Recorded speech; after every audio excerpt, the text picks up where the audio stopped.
ಜಯಮಾಲಾ ಅವರ ಮನೆಯಲ್ಲೂ ಕೂಡ ಕಸವನ್ನ ವಿಂಗಡಣೆ ಮಾಡಲಾಗ್ತಾ ಇರಲಿಲ್ಲ. ಹಸಿ ಕಸ ಮತ್ತು ಒಣ ಕಸ ಎರಡನ್ನೂ ಕೂಡ ಒಟ್ಟಿಗೆ ಸೇರಿಸಿ ಕೊಟ್ಬಿಡ್ತಾ ಇದ್ರು. ಪೌರ ಕಾರ್ಮಿಕರ ಕೆಲಸವಾಗಿತ್ತು ಅದನ್ನ ವಿಂಗಡಿಸ್ಕೊಳ್ಳೋದು.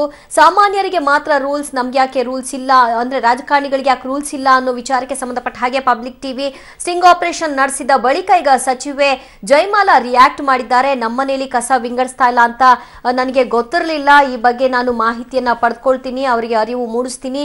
ಈ ತರದ ಸುದ್ದಿಗಳನ್ನ ಮಾಡಿ ಜಾಗೃತಿ ಮೂಡಿಸ್ತಾ ಇರೋದು ನಿಜಕ್ಕೂ ಖುಷಿ ತಂದಿದೆ ಅಂತ ಸಚಿವೆ ಜಯಮಾಲಾ ಅವರು ರಿಯಾಕ್ಟ್ ಮಾಡಿದ್ದಾರೆ.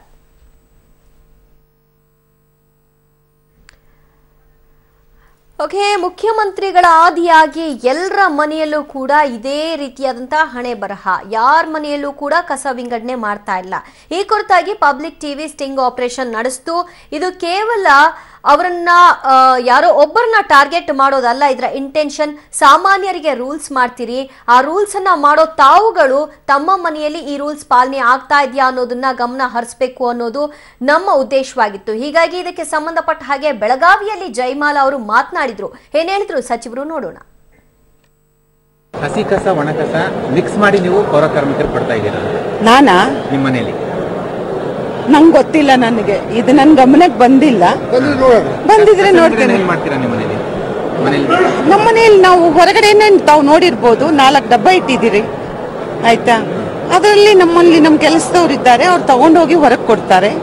ವಾಚ್ಮನ್ಗಳು ಅಲ್ಲಿ ಅದನ್ನ ಹಾಕ್ತಿದ್ದಾರೆ, ನಂಗೆ ಅಷ್ಟು ಗೊತ್ತಿದೆ. ಬಟ್ ಆ ಥರ ಆಗಿದೆ ಅನ್ನೋದು ತಾವು ನನ್ನ ಮನೆಯಲ್ಲಿ ಇರುವಂಥದ್ದು ತಾವು ಹೇಳಿದ್ದೀರಾ ಅಂತಂದ್ರೆ, ನನ್ನ ಮನೆ ಒಳಗಡೆ ನೀವು ಯಾವತ್ತು ಬಂದ್ರಿ ಅಂತ ನನಗೆ ಗೊತ್ತಿಲ್ಲ. ಬಟ್ ನಾವು ಖುಷಿ ಆಯ್ತು, ನೋಡ್ತೀನಿ. ನೋಡ್ರಿ, ನಮ್ಮನೆ ಅಡಿಗೆ ಮನೆಯಲ್ಲೂ ನಾವು 2 3 ಬಾಕ್ಸ್ ಇಟ್ಟಿದ್ದೀವಿ.